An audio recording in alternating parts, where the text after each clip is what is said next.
Okay, this is going to be for the general collective, a longer reading.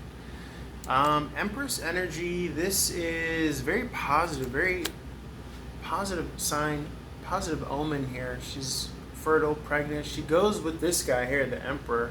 So this could be a divine twin flame union here, meeting your match, all that lovey-dovey kisses.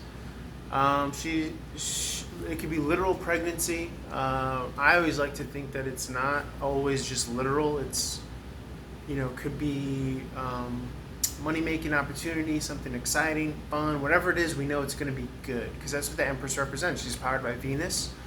She rules over romance as well as money. Okay, and that's represented through the signs of Taurus and Libra. Taurus is the material and Libra is the relational, right? So it could be different forms of love, platonic, romantic, things like that. Agape, I think agape is like unconditional in Greek. But let's paint the story here. So the fives have been coming across as turning a corner, right? The Five of Wands. The Wands have been coming across as there's too many chefs in the kitchen. The Wands have been coming across as writing, right? The manifest destiny, 1, 2, 3 on the clock. There's too many storylines that are conflicting storylines, possibly followed up by conflicting actions, right? This could also be competing to try to be the main thread, the main narrative.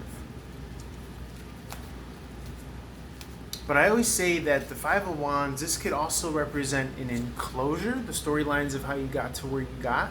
So an empowering narrative that represents a structure or a worldview that you live in or embody under.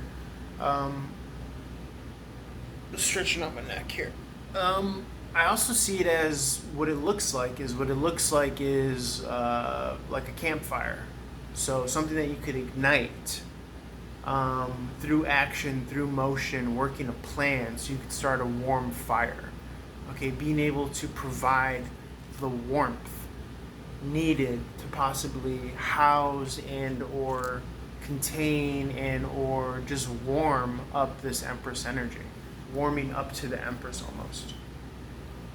Okay, so I'm thinking enclosure, I'm thinking campfire, kind of romantic really, if you think about it. And the Magician's hand in the reverse, I like to see it this way because this refers to checkpoints, fate, destiny, on a horizontal kind of timeline where, although there might be little barbs of X's, right? X marks the spot on these lines. Those X's represent the checkpoints of when you're meant to meet these individuals. That's a lot of the backbone of astrology, okay? The divine timing of all this stuff, when you're meant to meet certain people. But one caveat that I do like to highlight when I see the Magician in the reverse is the fact that there are higher and lesser versions of those said timelines. And that's where the free choice comes into play. You could be resonating on a low vibrational timeline, or you could be resonating on the higher version, the higher expression, the more heavenly version of that timeline. Remember, heaven is when we're all feeding each other. Okay, hell is when we're all trying to feed ourselves, but to no avail. Okay.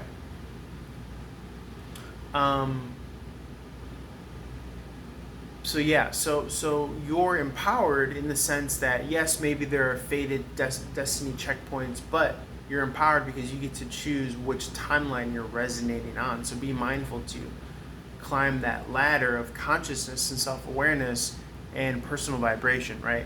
I choose to be motivated. I choose to be inspired. I choose to be grateful. It's your choice. That's where your power is. Okay? So why choose to descend into the pits of negativity when you could choose to ascend into a higher,